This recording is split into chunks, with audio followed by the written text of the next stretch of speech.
Donald Trump prepares to retake the White House as President Biden vows a peaceful and orderly transition. And control of the House of Representatives hangs in the balance, with several races left to be called. Setbacks are unavoidable, but giving up is unforgivable. It's so important for us to conduct a smooth, efficient, and professional transition process. I spoke with President Trump, as many of you did, and it was productive conversation, good conversation. We very much look forward to working with the Trump administration to pursue peace in this region. The FOMC decided to take another step in reducing the degree of policy restraint by lowering our policy interest rate by 1/4 percentage point. The fire danger remains extremely high.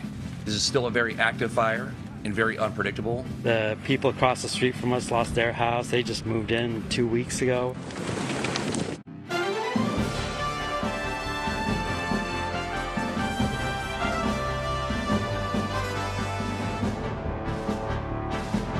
Hello, thank you for joining us. We begin our report with the beginning of the transition of power in the United States. President-elect Donald Trump has accepted an invitation from President Biden to meet at the White House, a tradition during this period of transition. It's one that Trump himself did not offer Biden when the roles were reversed after the 2020 election.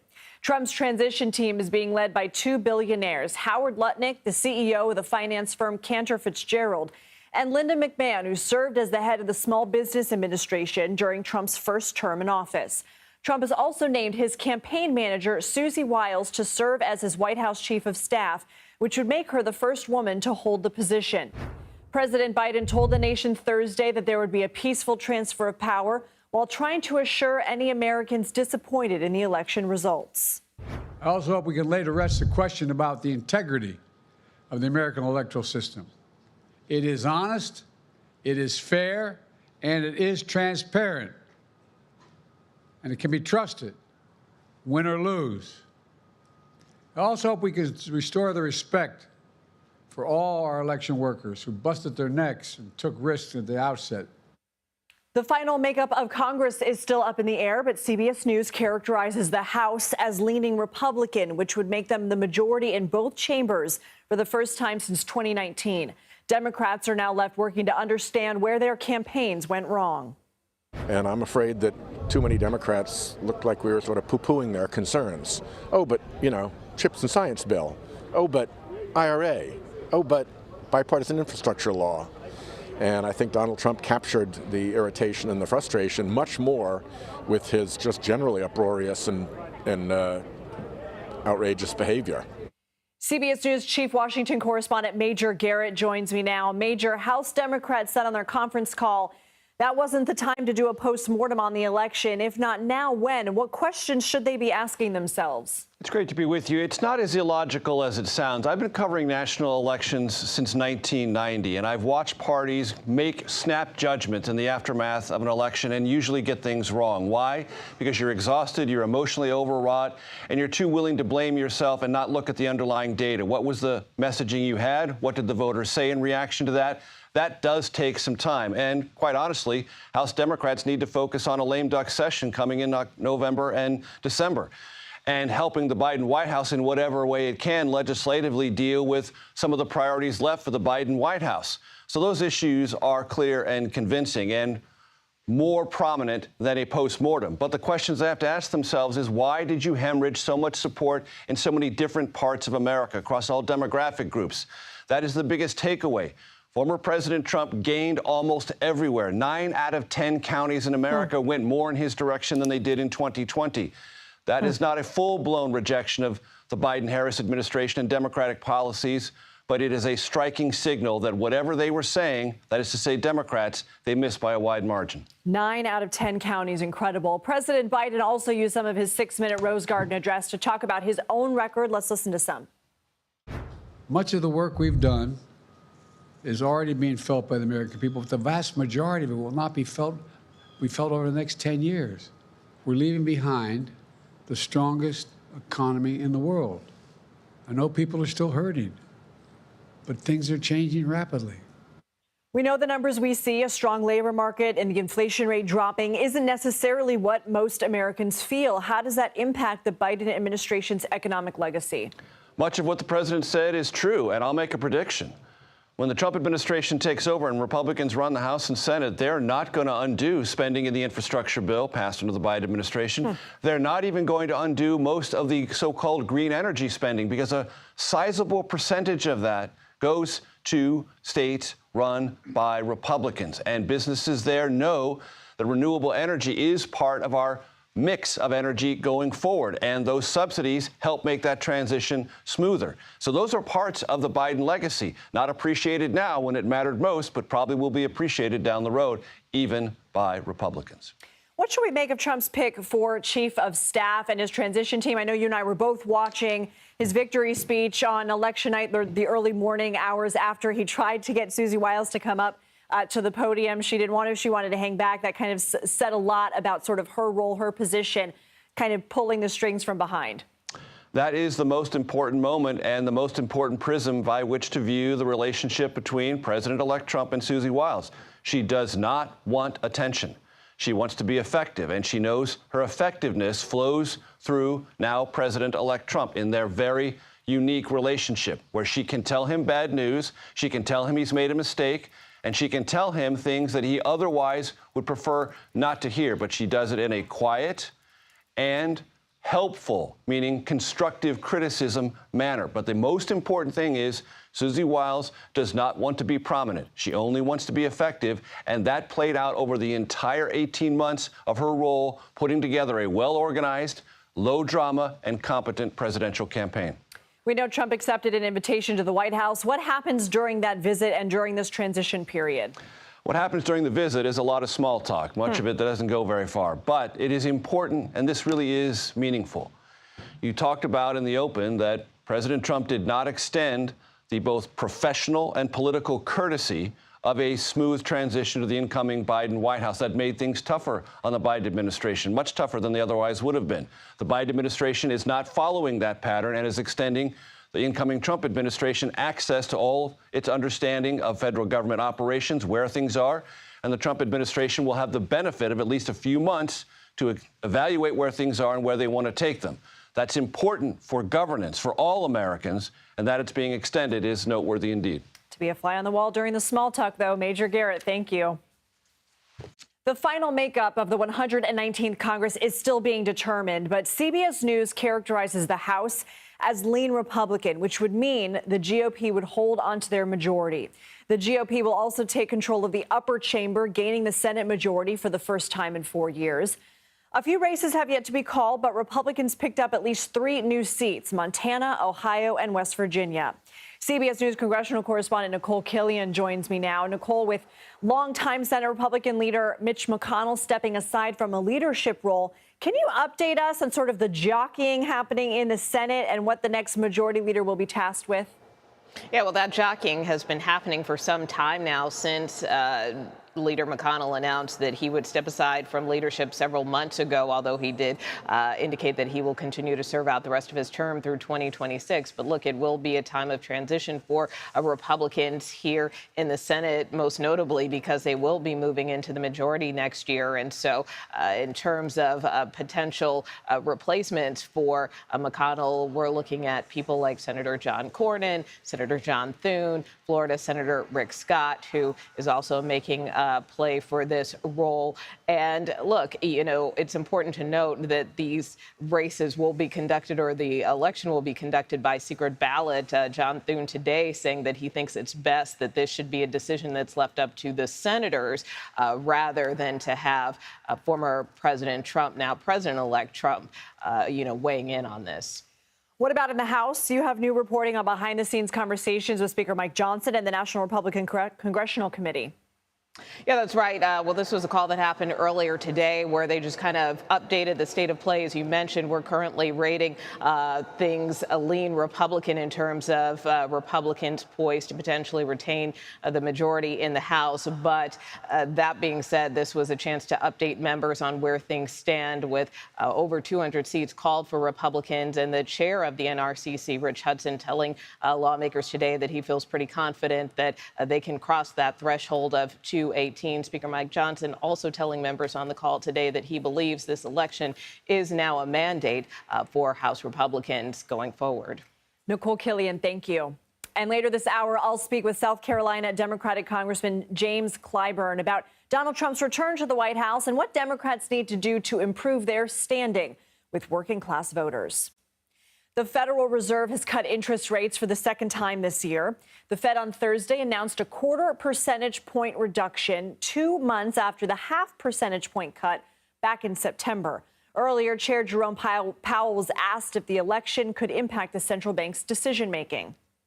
In the near term, the election will have no effects on our policy decisions. Now, just in principle, it's possible that any administration's policies or policies put in place by Congress could have economic effects that over time that would matter for our pursuit of our dual mandate goals. Kristen Myers joins us now. She's the editor-in-chief for ETF.com, a company that helps investors and advisors. Kristen, so good to have you on set. Thanks for having me. What does this rate cut mean for everybody's finances? Yes, so for just regular folks that are just watching right now at home, you're going to see things get a lot cheaper. So we're looking at those credit card interest rates. They're going to be coming down, which is definitely good news for anyone that's carrying some credit card debt. You're also going to see some mortgage rates potentially also start to come down. So just really any time you have to go get a loan, borrowing is going to become just a little bit cheaper with these rate cuts. And so we were talking about, we heard Jerome Powell say the election won't impact the Fed in the short term. What about the long term? What does a Trump presidency mean for the Fed? That is the big question mark, because investors right now kind of pretty much know what the Fed is going to do for the remainder of 2024. But what they do for 2025 is a big question mark, because it really depends on what the Trump administration is going to do. Primarily around two big things I could really kind of call out right now. One, tariffs. And two, any kind of tax cuts. Now, both of those things are going to be inflationary. And right now we have the Federal Reserve kind of cutting those rates. If we start to see inflation tick back up, they're going to either pause those rate cuts or they might even actually decide to put rate hikes back on the table.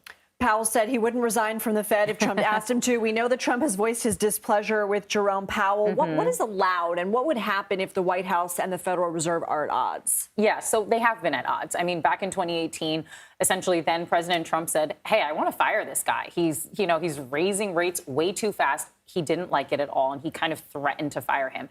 Can he do that is really the big question. The short answer is no. He can't just go and say, hey, Jerome Powell, you've got to go. But the fact is that Jerome Powell is a political appointee. So after his term is over, he might not get appointed again. He was appointed originally by President Trump, and then he had his term extended by President Biden.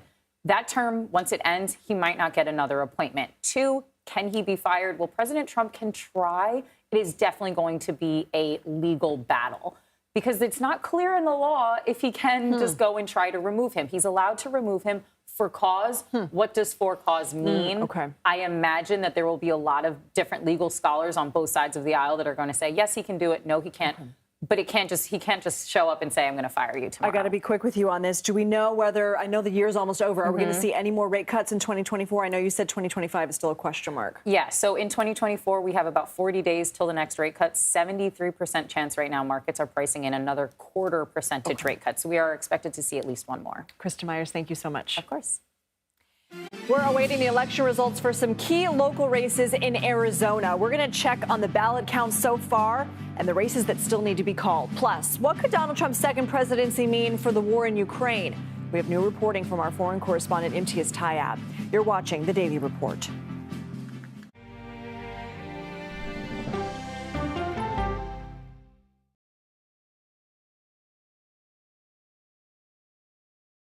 Come on, Julia. Oh, no. I will if you will. You go, gal. That's right.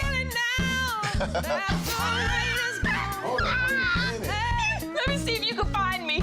I want to make sure that my voice is heard, but also that I lift up other voices. You can't write a better script. Yeah, boy! It's gonna be a ride.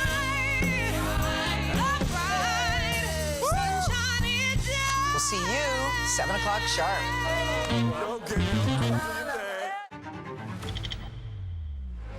How fast do you think you were going? 195 miles an hour. This is incredible. How close did you actually come to being killed? That close.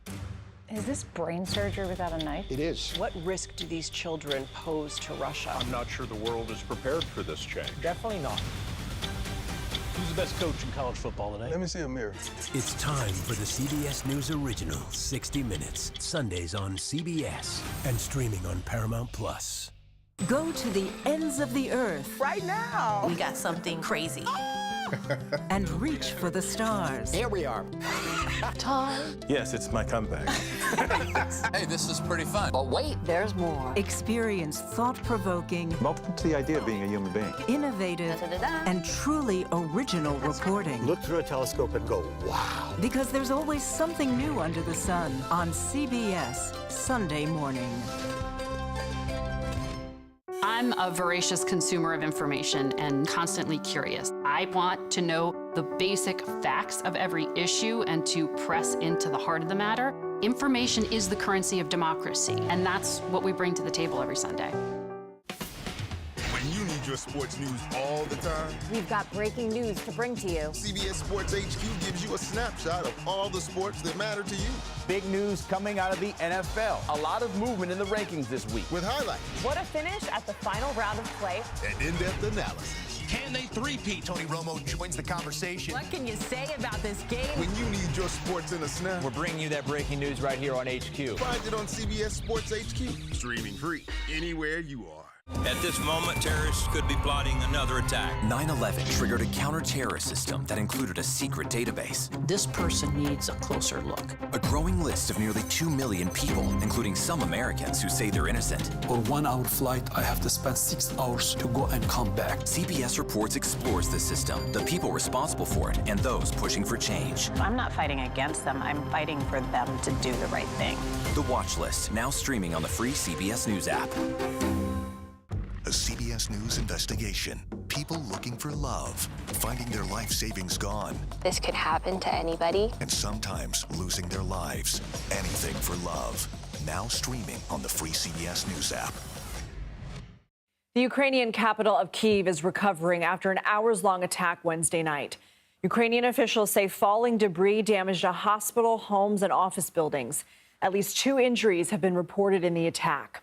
Meanwhile, Ukraine's President Volodymyr Zelensky says he spoke with President-elect Donald Trump after his victory. CBS News foreign correspondent Imtiaz Tayeb has more on how Trump's second term could affect the war in Ukraine. Well, the mood here in the Ukrainian capital, Kyiv, following President-elect Donald Trump's decisive victory is mixed. It's one of concern and it's one of anticipation. Anticipation as to what may happen next, given the fact that President Trump has said as a candidate that he would end the war in Ukraine in, quote, 24 hours, but hasn't said how exactly he'll do that. Now, the Ukrainian President Volodymyr Zelensky is in Hungary right now. He's at a summit being attended by around 50 leaders from across Europe. This is a summit that is being hosted by Viktor Orban, the Hungarian leader who is a close ally of President Trump and is quite often described as an authoritarian himself. Now, at this summit, Mr. Zelensky said essentially that it would be up to Ukraine to decide whether this war would end and how this war would end. Now, over in Russia, Russian President Vladimir Putin is at the seaside resort of Sochi, where he's also been talking about President Trump, where he described the president as, quote, courageous for surviving an assassination attempt and said that he was, quote, ready to talk to him.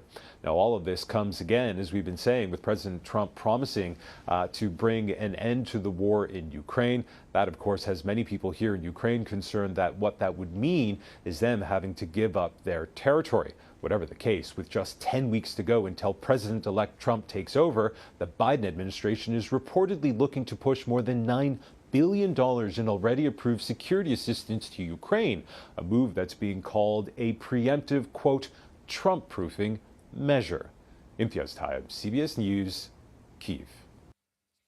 Israel says it has killed more than 50 Hamas militants in northern Gaza in recent days. The country's military announced Thursday it has expanded its ground operations to target areas it's already heavily bombed. Israel claims Hamas is regrouping amidst the rubble and destruction. On the other front of the war, the IDF says it's also widening its offensive against Iran-backed Hezbollah, striking cities deeper into Lebanon. The Lebanese Health Ministry said Israeli airstrikes Wednesday killed more than 50 people in the northern city of Baalbek. Arizona is one of only 2 states that CBS News has not yet called in the presidential election, the other being Nevada. About 70% of the vote has been counted in the battleground state.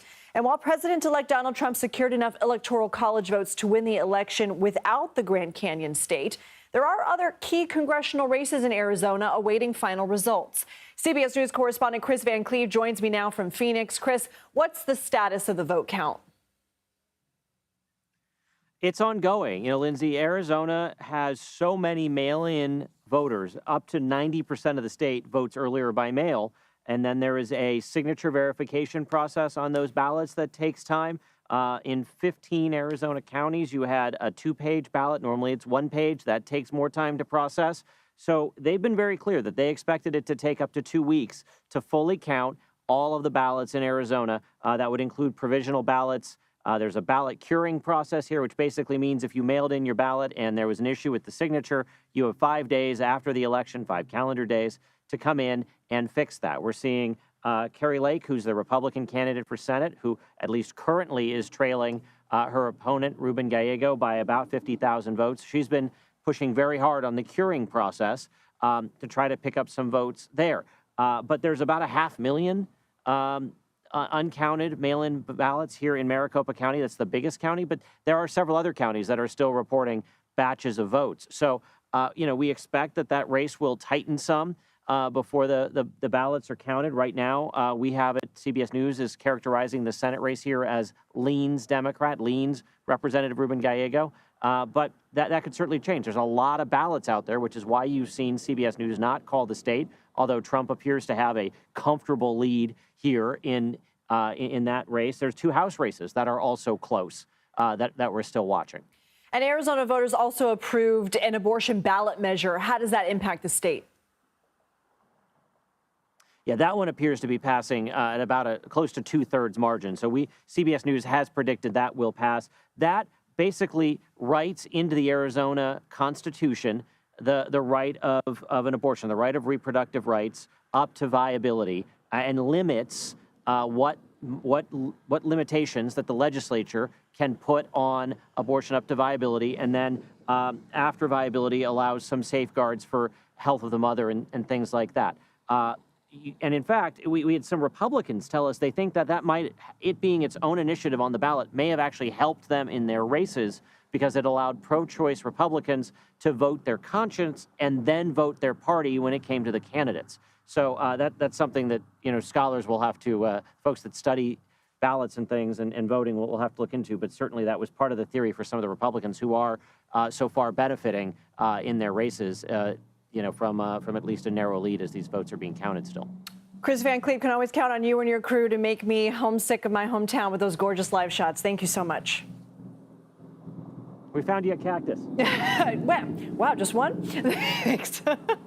Independent Senator Bernie Sanders suggested the Democratic Party has an identity politics problem after Vice President Kamala Harris's election loss. We'll get reaction to those comments from one of President Biden's longtime supporters, Congressman James Clyburn, as well as what he thinks the party needs to do to move forward. You're watching The Daily Report.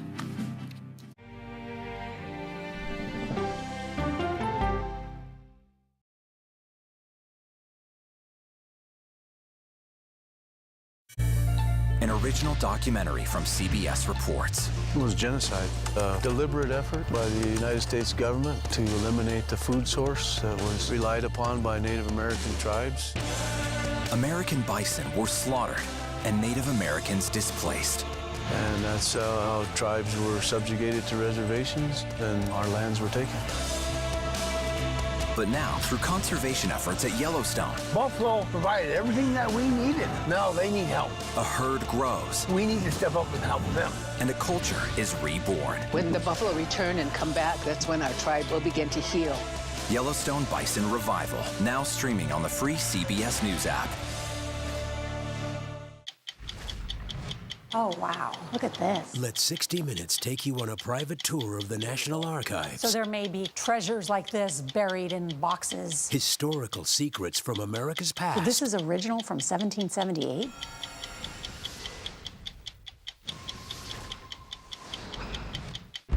This case. It's like a screenplay, something straight out of Hollywood. But it's not fiction. It's 48 hours.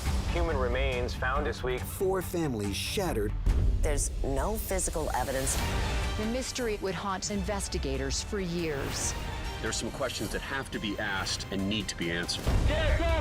Like a John Grisham novel. A gripping true crime original. 48 Hours. Now streaming on the free CBS News app. When you wake up in the morning, we want to be your go-to team. On our places. Bright, shiny faces. Nate has one of the quickest minds I've ever seen. Put me in the game, coach. Tony has a way of making people feel comfortable. The best interviews feel like it's just a conversation with a neighbor. Hey. Gail has this unbelievable knack to ask a question that is the question that you're asking at home. I've been told I could talk to a tree, and that's pretty much true. I don't go to work in the morning. I go for coffee with my 2 good friends, and we talk about the world. Your morning routine just got better. CBS Mornings, weekdays at 7. I'll see you in the morning. Listening to how someone explains themselves is so key to understanding their perspective. The grief of losing a child is immense. You can't breathe. After decades of the war on drugs, things have only gotten worse. Every shipment of fentanyl is a ticking time bomb. 50 times more powerful than heroin. CBS Reports goes deep into Mexico. What is your role in the Sinaloa cartel? To find out why the cartels keep getting stronger and wealthier. This is a war, but we're not fighting it. Our citizens are dying. Funding Cartels, now streaming on the free CBS News app. Welcome back to the Daily Report. I'm Lindsay Reiser. Here are some additions to our top stories. An Idaho judge is considering whether to take the death penalty off the table for accused murderer Bryan Kohberger. His attorneys made their case Thursday, arguing the state does not have a viable execution method. Kohberger has pleaded not guilty to killing 4 University of Idaho students in 2022. He's set to go on trial in August. A military judge has ruled that plea deals struck with the alleged mastermind of the September 11th attacks and 2 co-defendants are valid. The agreements spare the 3 men from the death penalty in exchange for guilty pleas. Defense Secretary Lloyd Austin had tried to nullify the deals after they became public this summer. The judge ruled Austin lacked the authority to go back and undo the earlier decision. A federal judge has threatened to hold former New York City Mayor Rudy Giuliani in civil contempt if he does not surrender personal property, including his apartment, a vintage Mercedes, and 24 high-end watches, in a week to 2 Georgia election workers he defamed. Giuliani's attorney claims he's been trying to comply with the $148 million order, but the election workers are being uncooperative. The workers' lawyers accuse Giuliani of shuffling assets. Democrats and their allies are grappling with how Vice President Kamala Harris fell short to President-elect Donald Trump in the race for the White House. Independent Vermont Senator Bernie Sanders told the New York Times, quote, "It's not just Kamala, it's a Democratic Party which increasingly has become a party of identity politics." Those comments come a day after he released a statement saying the Democratic Party had, quote, abandoned working class people. Democratic Congressman and President Biden ally James Clyburn offered his perspective in a radio interview. People react much more to their emotions, their feelings, that is, than to the information they get and what they hear. And I think that is what is fundamental in this business and where we're coming up short. And quite frankly, we have not been connected with the voters as well as we should. Congressman James Clyburn of South Carolina joined us now. Congressman, thanks for being here. Well, thank you very much for having me. First off, what is your reaction to Senator Sanders' comments? Well, I think I understand what the senator is saying. I do not agree that we are not a party of working men and women. I represent a pretty Democratic district. I represent a rural district. It's about 50% rural. And in South Carolina, the entire district may be rural to most people.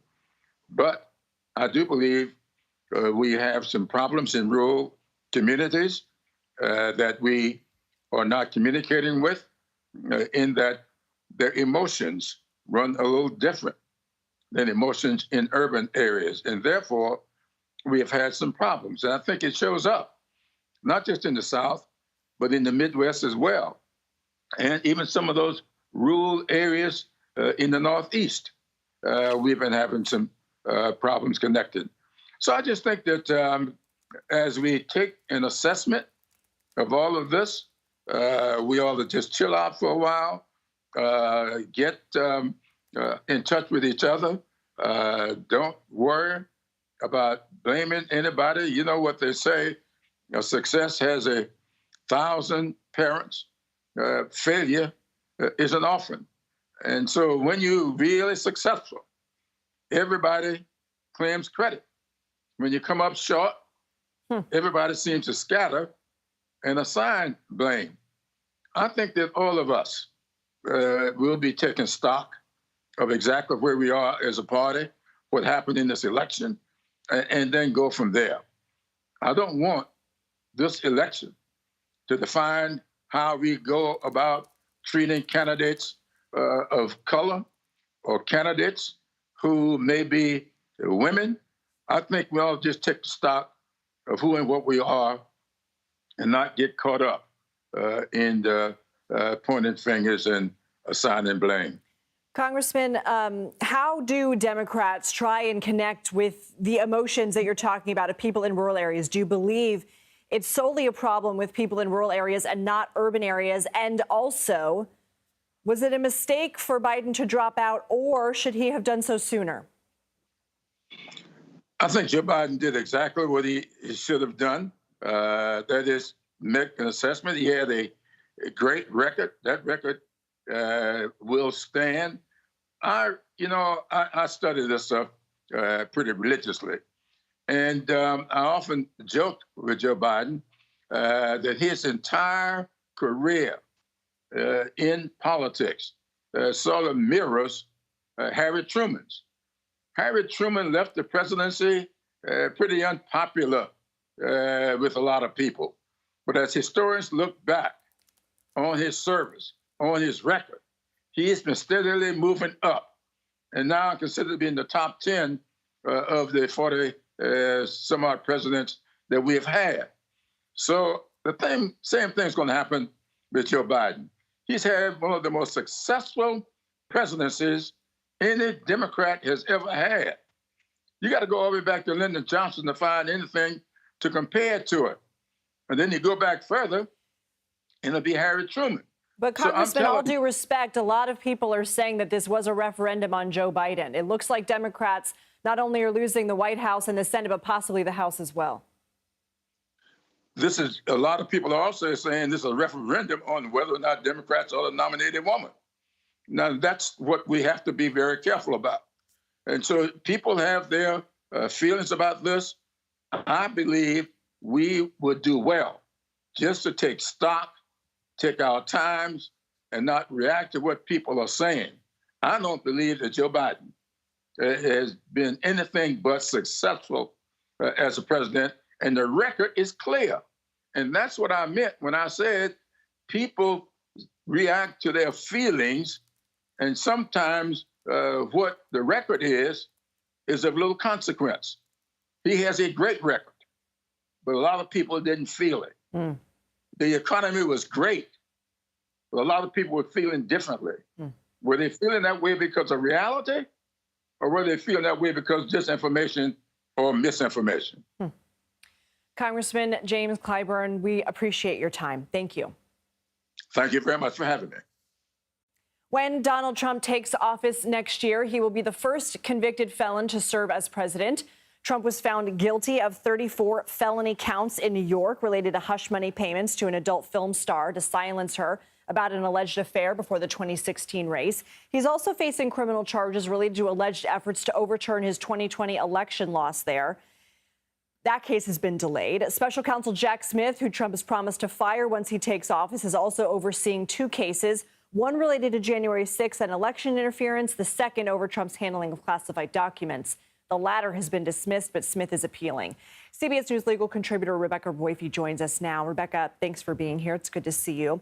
Let's dive into that New York hush money trial, because we know that Judge Juan Merchan announced in September he was going to delay the sentencing until after the election. What does sentencing look like now that Trump, is it impacted by the election? What does sentencing look like? So, first of all, as you just said, we're in uncharted territory. We really have never had a situation like this. We haven't had a president who is a convicted felon. We haven't had a president-elect who is awaiting sentencing. So there's a way in which we don't really know. But that said, I am absolutely sure that former President Trump's attorneys will ask the judge to delay that sentencing indefinitely. They'll do that based on the argument that just like the Department of Justice has this policy that we shouldn't prosecute sitting presidents, we also shouldn't proceed with prosecutions of presidents-elect because it will interfere too significantly with their efforts to make that transition.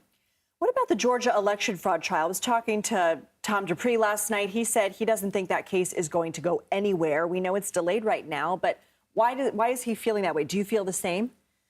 I do. I think that it probably isn't. And partially we're waiting to see what happens with regard to Fani Willis and whether she will be disqualified from that case. So if she's disqualified from that case, I think it's just clear that it will disappear. They won't assign it to a new prosecutor who will take it forward. But even if not, the question is, would a state court proceed with a prosecution against a sitting president? And my guess is the state court would say, no, we need to delay this at least until after the presidency, because having a sitting president involved in a prosecution, even if it's on the state level, is so time-consuming that it would basically make it impossible for him to do his job.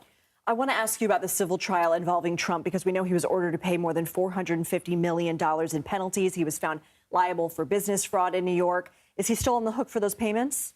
He probably is still on the hook for those payments, although that is pending appeal. So we're waiting to hear from the appellate court whether or not they will either reverse or at least reduce that fine. And it looked like the appellate court was inclined to do that when we heard oral arguments. So we're waiting for that. But there isn't a rule that would prevent a civil case from going forward unless that civil case concerned his official conduct. And because that case does not, it will keep on moving as it has been through the court system. I'm going to throw one more at you really quickly. Yeah. Can he fire Jack Smith? He can get his attorney general to fire Jack Smith. Okay. Rebecca Royfie, thank you. Thank you. Later this hour, I'm going to speak with Loyola Law professor Jessica Levinson about the possible effects of a second Trump presidency on the Supreme Court. President-elect Donald Trump is committed to a massive overhaul of immigration. His plan includes conducting mass deportations of undocumented immigrants. CBS News immigration and politics reporter Camilo Montoya Galvez joins us now from Nogales, Arizona. Camilo, you went down to a shelter in Mexico to speak with migrants after the election. What did they tell you? Hi, Lindsay. Tens of thousands of migrants are estimated to be waiting on the other side of this border behind me in Mexico for a chance to enter the U.S. Many of them are trying to get an appointment to enter the country legally at official border crossings under a Biden administration program that allows them to use a phone app to request a time to be processed at those official entry points. But former President Donald Trump has vowed to end that program. And we heard that many migrants are growing increasingly desperate and concerned about their chances of entering the U.S., minimizing and being decreased because of President Trump's election. And let's listen to one conversation that we had with one migrant mother from Bolivia. Asustada. You were scared. Sí, me sentí asustada porque él prometió en sus discursos que iban a deportar a todos los inmigrantes. Because he promised to deport all the migrants. Que iba a cortar la CBP-1, que es la aplicación y el and that he would close down the application system that you are trying to use to enter the country legally. So as you just heard, Lindsay, many migrants, just like this mother from Bolivia, are very concerned that their chances of being able to make it into the U.S. with their families have now decreased sharply because of President Trump's election as the president of the U.S. And of course, not only has he pledged to end this application, but also to launch the largest deportation operation in American history. Is there a growing fear of a massive influx of illegal border crossings ahead of Trump's inauguration?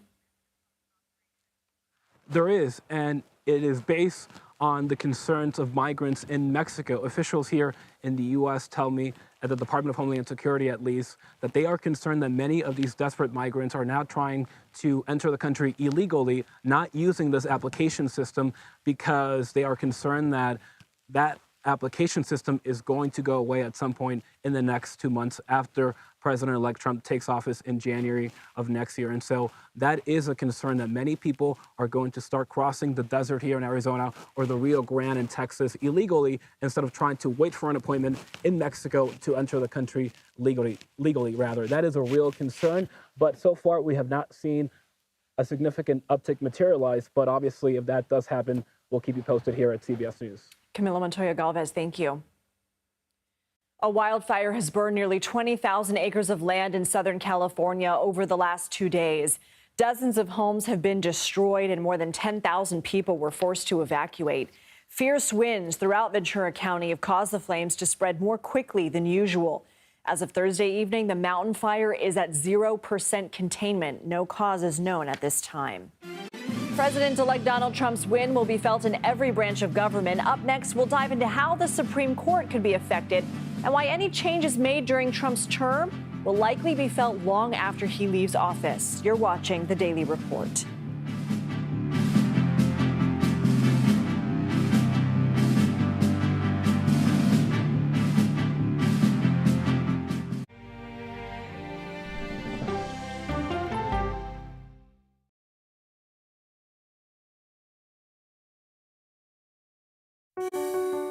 Washington is the seat of power. National security, foreign policy, global economics, every story comes through Washington in some way. We bring some of the most powerful voices in America to the table. We don't just ask the questions, you have to go deeper. We try to understand what's at the heart of the issue we're talking about, to then come forward with solutions. Face the Nation on CBS. The justices ruled that Harvard and the University of North Carolina violated the Constitution. In the aftermath of the Supreme Court decision to end affirmative action in college admissions, uncertainty sets in for some students of color. Affirmative action really gave us an equal opportunity. CBS Reports explores the historic decision and what it means for those chasing an opportunity to change their lives. I knew that college was the ticket to break this cycle. The end of affirmative action, now streaming on the free CBS News app. America Decides is your place for fact-based, unbiased reporting. At the White House, at the Capitol, on the campaign trail. What do you say to those in your party? Any cracks in the Republican Party? Our reporters and our anchors travel the country talking to voters like you about the issues that matter most. Immigration is really a factor right now that are going to be driving your decisions. What would you say to those who say, look, that's just democracy at work? Listening to you and bringing your voice into our coverage. I want a strong, proud America. Is democracy on the ballot in 2024? Let us help you decide. America Decides on CBS News 24/7. Stream our expanded one-hour program Monday through Thursday at 5 p.m. Eastern. An original documentary from CBS Reports. AI is among the most world-changing technologies ever. Curing diseases, scientific breakthroughs, making lives better. It can help us with medical discoveries, scientific discoveries, doing better agriculture, having cures for things like Alzheimer's. It's also going to really transform the way we work. The uplifting potential of artificial intelligence is limitless. It gives you a friend, somebody to chat with 24/7. That is non-judgmental. He makes me feel loved and desired. And so are its downfalls. The problem with all this AI is that it's unpredictable and uncontrollable. The choices we make now will have lasting effects for decades, maybe even centuries. The ChatGPT revolution, now streaming on the free CBS News app. we are about to see American weapons in the hands of Mexican cartels. A gun pipeline to Mexico. We are arming the cartels. 100%, no doubt about it. Happening right under our noses. Who's doing something about this? Nobody. A CBS Reports exclusive. Most Americans have no idea that we are effectively arming the enemy next door. This is the story the American people need to know. Arming cartels. Now streaming on the free CBS News app. Many of the conversations around Vice President Kamala Harris's 2024 loss have compared her results with President Biden's in 2020. Using CBS News' election data, we wanted to compare her performance to a woman who also attempted to shatter the highest glass ceiling in U.S. politics and went against now President-elect Donald Trump in 2016, Secretary of State Hillary Clinton. Joining us now to help answer that question is CBS News Deputy Director of Elections and Data Analytics, Kabir Khanna. Kabir, good to see you. How did these two women compare when it comes to certain key voting groups? So the first thing I just want to start with is that there's still a sizable gender gap when it comes to American elections. Let's take a look at that using the latest CBS News exit polling data. So what you can see is that in 2016, the last time the Democrats nominated a woman, Hillary Clinton, women went for her at much higher rates than men did. That's a double-digit gender gap. What you can see this year is that we still have a sizable double-digit gender gap. So that part is true. But what's interesting is that the gender gap hasn't really grown in these past 8 years. In fact, if anything, it's even gotten a little bit narrower. What that suggests to me is maybe obvious to a lot of people. Women are not a monolithic voting bloc. Women have lots of different interests. Sometimes they're in tension with one another. And what I can tell you based on exit polling is that the women who supported Donald Trump this year, they said two things loud and clear. Their number one issue was the economy, and the thing that they were most looking for in a candidate was change this year.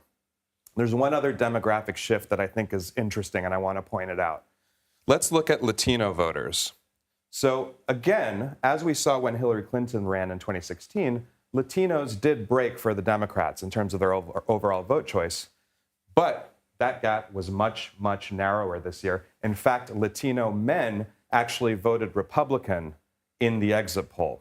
So what that really amounts to is that there were shifts across the country, but those shifts rightward were more pronounced among voters of color, Lindsay. What are some comparisons you can draw between the 2016 electoral map and the 2024 electoral map? So let's look at those maps. So this map should look familiar if you paid attention to what happened in 2016. It's almost the exact same winning map Donald Trump had that year. He's on track to win all the states he won in 2016, as well as pick up Nevada, which we currently have as leaning Republican.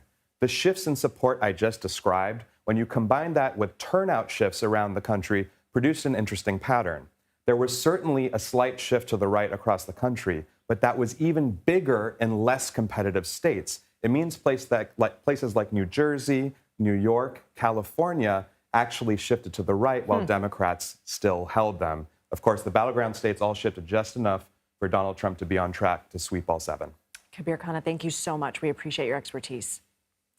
President-elect Donald Trump's return to the White House puts him once again in a position to influence the makeup of the Supreme Court, the effects of which could be felt for decades. Trump appointed 3 justices during his first term: Neil Gorsuch, Brett Kavanaugh, and Amy Coney Barrett. Clarence Thomas and Samuel Alito, the oldest conservative justices at 76 and 74 respectively, could retire, allowing Trump to nominate younger lifetime replacements. CBS News legal contributor and Loyola Law School professor Jessica Levinson joins us now. Jessica, how likely is it that Thomas or Alito will step down, and when could that happen? I think it's not at all outside the realm of possibility. Now, of course, we don't know exactly when, and we know that Supreme Court justices have those positions until they no longer want those positions or until they pass away. But I think that it is, again, maybe more likely than not that we could see at least one vacancy. And for those people saying, well, look at the 2 people on the screen here, Clarence Thomas and Samuel Alito, they're both conservative votes. What difference would it make to appoint another conservative jurist? The answer is really that Clarence Thomas and Samuel Alito cannot serve another 30 years on the bench, but whoever replaces them may absolutely be able to do so. And so we're looking here at not necessarily a shift in terms of ideology, but a solidification of that 6-3 majority, or frankly, perhaps a 7-2 majority. It's a macabre business, but we're basically trying to game out who wants to stay and whether or not somebody would create a vacancy not voluntarily. So let's pull on that thread a little bit. Would that essentially solidify the Dobbs decision for a generation? I think it would. I mean, I think that decision is arguably solidified for the short term anyway, and maybe the medium term, in the sense that we know that even when the composition of the court changes, they don't always overturn past precedent. Those are two different things, right? First, the composition can change. It could become, I don't think in the short term it will, but a more liberal leaning court. But then you need a court willing to overturn a recent decision. And that's also a separate question. Now, are we going to live with the Dobbs decision? I think for the foreseeable future and arguably beyond that, I think the answer is yes. What are some of the big cases that could go before the Supreme Court in the next year?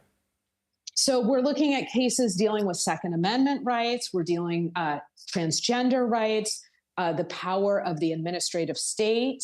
And I think all of those are areas where it's not just going to be next term, but it's going to be terms from here on out, where we're going to be having a lot of discussion, Lindsay, about the power of the executive branch, how much presidents have power to issue executive orders, and the play between the tension of our three branches. The big thing we all need to look for in the next 4 years is, what does the federal judiciary do? And how much, if at all, do they stand in the way of what a Trump administration might want to accomplish?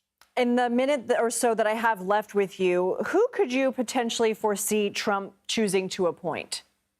So this is, I know everybody wants a name here. I think a few names we've looked at. A Fifth Circuit judge named James Ho. He has made a number of decisions that were favorable to the Trump administration and or not favorable to the Biden administration. He's known as a very conservative jurist. He was talked about for the opening that Judge Amy Coney Barrett ultimately filled. There's also a district court judge, Lindsay, that we've talked about a lot, named Eileen Cannon. She's the judge who oversaw the Mar-a-Lago case, and she made a number of decisions that were favorable to Trump. Exactly. She dismissed it, saying special counsel Jack Smith was not properly appointed. So those are two names we're hearing. We all need to remember it could be somebody who we're not even thinking about right now. Jessica Levinson, thank you. There's monkey business unfolding in South Carolina. How officials say dozens of these primates went missing and how they're trying to catch them.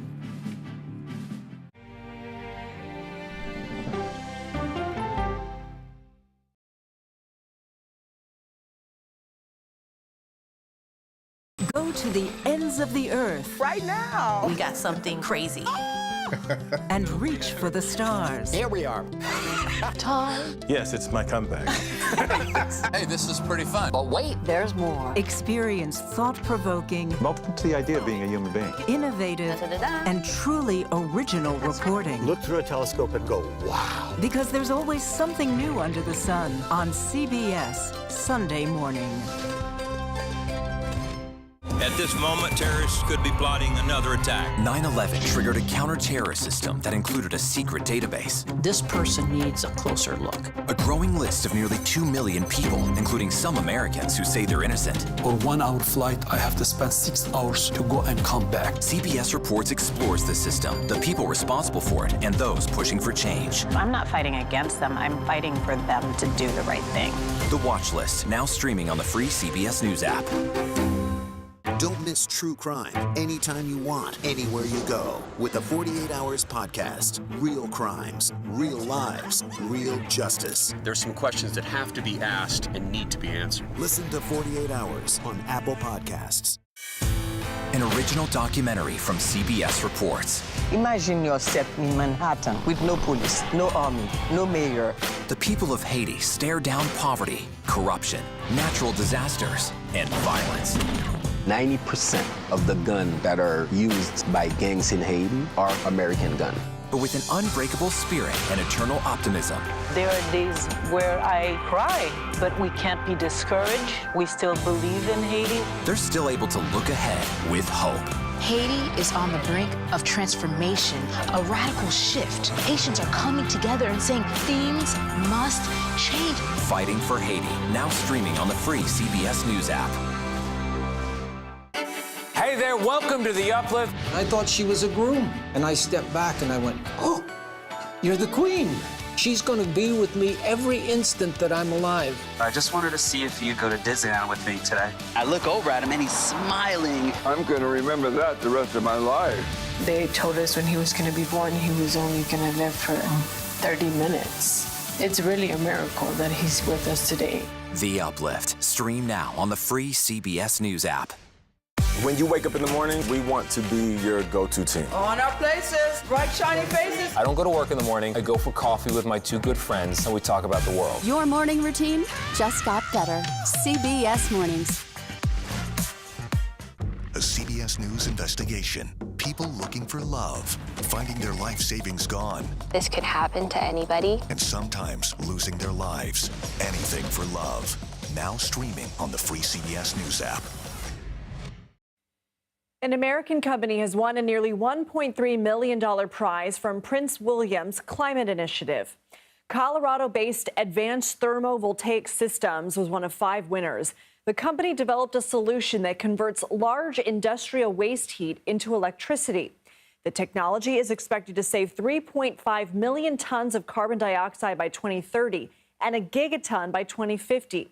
Prince William created the Earthshot Prize in 2020 to help businesses develop solutions to fight climate change. South Carolina is experiencing a bit of monkey mayhem after police say 43 of the animals escaped from a research facility Thursday. The rhesus macaque primates broke loose from a facility that breeds monkeys for bioresearch testing. The CEO told CBS News they escaped because a worker didn't properly secure a door while feeding them. Police are searching for the animals with thermal imaging cameras and trying to entice them with food. CDC officials say the health risks to the public are low as long as people don't come in contact with the primates. Police are telling residents to lock their doors and windows. Here's a look at some of the stories we're covering in our next hour. President Biden speaks for the first time since his party lost the presidential election. We'll take a closer look at the reasons Democrats are saying they failed. Plus, the Ukrainian capital faces an intense 8-hour drone attack from Russia. We take a look at the state of the war and how Ukraine is reacting to Trump's victory. Plus, the Federal Reserve makes its second rate cut of the year. We'll explain how the drop could affect your wallet.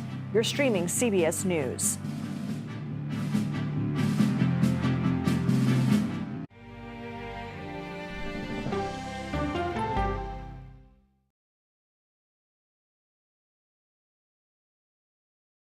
Okay, so let's just start at the beginning. Well, let me start with this. What is at stake here? What is the answer then? Do you know why? You want me to just keep going? Is that a good thing or a bad thing? Were there death threats? How is this possible? What's wrong with that argument? Are you saying they lied? Have you told the government that? Why won't you say the word crisis? You're not answering my question. This really Is that scary? Does that make sense? What do you mean? What does that mean in Did any of that make What sense? have you learned? What's your response? What happened? Why? It's time for the CBS News Original 60 Minutes, Sunday on CBS and streaming on Paramount+. There is no more room in our city. New York City is receiving record numbers of migrants. Today, we're going to have more than 500 adults and children come through that door. Tensions rise as shelters reach max capacity. We don't have to take care of them. CBS Reports goes inside a crisis cities and families are facing as they fight to survive. The United States still has that glimmer of hope for people to come here. Fighting for a future. Now streaming on the free CBS News app. An original documentary from CBS Reports. Since you started La Soup in 2014, do you have any sense as to how much food you've rescued from the landfill? We've rescued 4.5 million pounds. I can't even fathom how much food that is. And that's one little person in one little city in America. We're going to call this chicken piccata. We did 450 of these meals today. This is the exact dish That you and we I are going to just- have. Yep. Oh my God. Is it good? Mm-hmm. Having a plan of how to keep people fed should be in every single city. So if we eliminated food waste, could we eliminate hunger? Yes. Eating Trash, now streaming on the free CBS News app.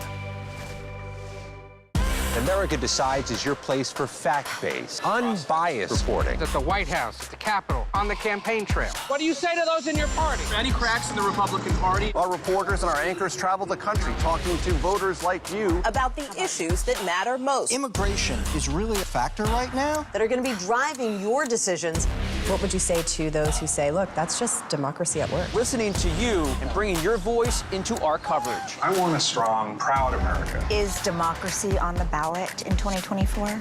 Let us help you decide. America Decides on CBS News 24/7. Stream our expanded one-hour program Monday through Thursday at 5 p.m. Eastern. When people say who's first to get in the morning, that would be me. Morning news matters because it sets the tone for your day, and it's a way of getting you started. Day to day, that first draft of history, it happens right here. We're going to uplift you. We're going to send you out your way. We'll take you places. We teach you new things. And we make you feel like, you know, it's not all bad. People say to me, you always seem to be having a good time. And you know what? You're right. Your morning routine just got better. CBS Mornings, weekdays at 7.